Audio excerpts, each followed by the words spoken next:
Si tu cherches des conseils pour progresser à la guitare, que ce soit en technique ou en improvisation, et qu'en plus tu veux devenir un guitariste polyvalent, tu es au bon endroit. Salut, c'est Seb du blog guitareexploration.com, je suis ton entraîneur de guitare et aujourd'hui je vais te donner des outils pour développer ta créativité dans tes solos grâce à l'harmonie organique, les patterns et la symétrie. Mais avant, tu peux prendre un moment pour t'abonner à la chaîne. Je publie une vidéo par semaine pour que tu puisses exploser ton jeu de guitare et jouer comme un pro. Donc si c'est un programme qui t'intéresse, tu t'abonnes. Tu peux également aller télécharger gratuitement mon e-book L'esprit du guitariste afin de t'assurer que tu as bien la bonne mentalité, celle qui te fera progresser. Parce que progresser à la guitare, ça se passe aussi bien sur ton manche que dans ta tête. L'harmonie organique, les patterns et la symétrie, c'est parti.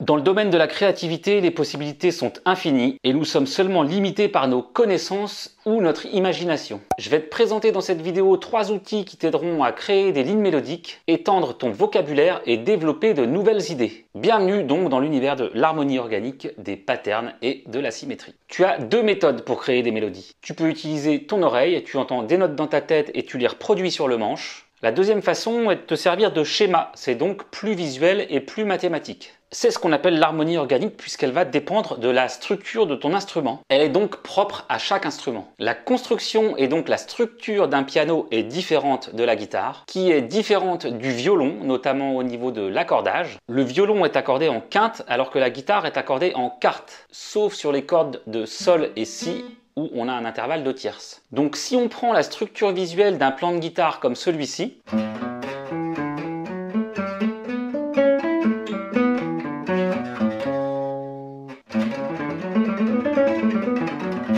et qu'on le reproduit visuellement sur un violon en commençant tous les deux par la note La, ça donne ça.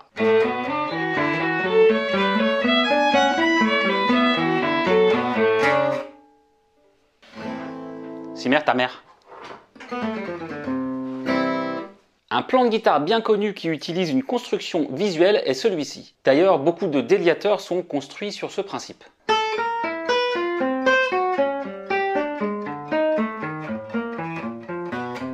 Le fait de jouer en fonction de ta morphologie fait aussi partie de l'harmonie organique. Django est un cas d'école de ce concept puisqu'il a dû revoir ses positions d'accords et ses plans pour les adapter à son handicap. Je mets à cause entre guillemets car dans son cas ça lui a vraiment permis de créer un style unique et original. Pour les pianistes par exemple, certains morceaux de Rachmaninoff ne leur sont pas accessibles car les écarts sont trop grands, ils ont été écrits pour des grandes mains. Si on prend le cas de la voix, la question ne se pose même pas. Si tu es ténor, tu ne vas pas essayer de chanter des parties de basse et inversement. C'est juste physiquement impossible, ce qui nous amène au point suivant. L'harmonie organique, c'est aussi tout ce qui va tomber sous tes doigts. On pourrait aussi appeler ça l'harmonie instinctive.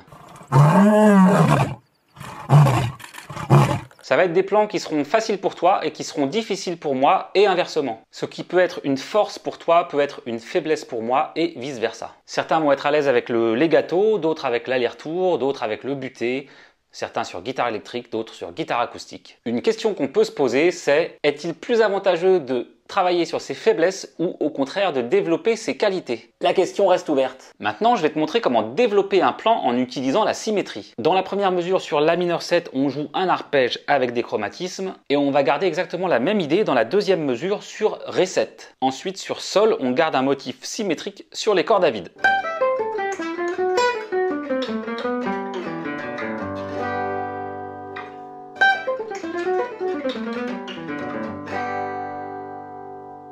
Sur le La mineur, je joue un arpège et des chromatismes.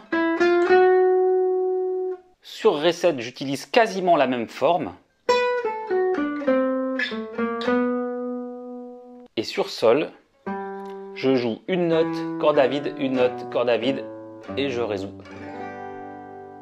J'adore cette façon de construire les plans car en plus d'avoir un plan qui sonne, je trouve qu'il y a une certaine beauté dans la forme et donc dans le visuel. Tu peux voir le manche de ta guitare comme une scène et tes doigts comme des danseurs effectuant une chorégraphie. Il y a aussi un ressenti, une sensation physique qui se dégage de ce qu'on joue, plus ou moins agréable en fonction des doigtés et personnellement je suis sensible à ça. Pour moi, la beauté de la musique n'est pas uniquement dans les notes. On peut aussi apprécier le sens de la vue comme dans une peinture ou en architecture. On utilise donc 3 sens, l'ouïe, le toucher et la vue. Concernant l'odorat et le goût, je n'ai encore rien expérimenté, mais n'hésite pas à nous partager tes expériences à ce sujet dans les commentaires. Je te propose un autre plan sur un 2-5-1 en sol qui ressemble beaucoup au précédent, mais avec une liaison, donc une articulation différente.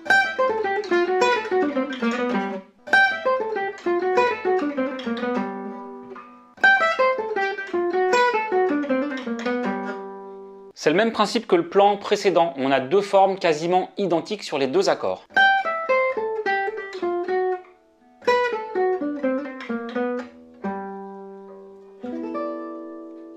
Voici un dernier plan, toujours sur un 2-5-1 en sol. Contrairement aux deux premiers plans, on a deux mesures de La mineur et deux mesures de Ré 7. Et cette fois, la symétrie est parfaite sur le Ré 7.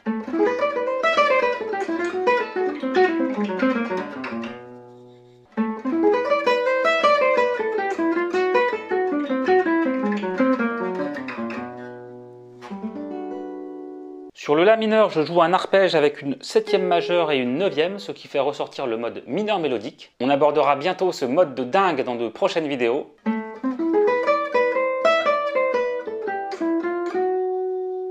Ensuite, sur Ré 7, j'utilise une forme avec 5 notes que je décale sur différents groupes de cordes. On peut noter aussi que le fait de jouer des groupes de 5 notes en croche, au lieu de 4, donne un effet intéressant. Tu peux mettre cette idée dans un coin de ta tête.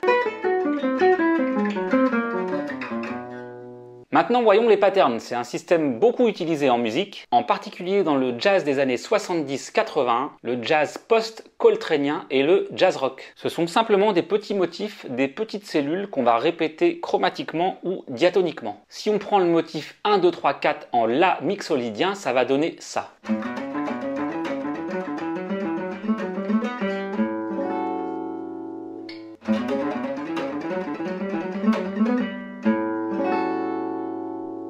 On retrouve l'idée des patterns chez Django avec un de ses plans typiques sur l'arpège diminué. Il utilise une position d'accord avec une forme qui correspond parfaitement à son handicap. Et il utilise un pattern qu'il va décaler par tierce mineure. C'est ce qu'on appelle un plan d'esbrouf car il est plus facile à jouer qu'il n'en a l'air. Et il est vraiment dans l'esprit de l'harmonie organique car il est parfaitement adapté à la structure de la guitare, tant au niveau du doigté que des coups de médiator. Ça serait beaucoup moins facile à jouer au doigt et ce plan sur un trombone, je ne t'en parle même pas.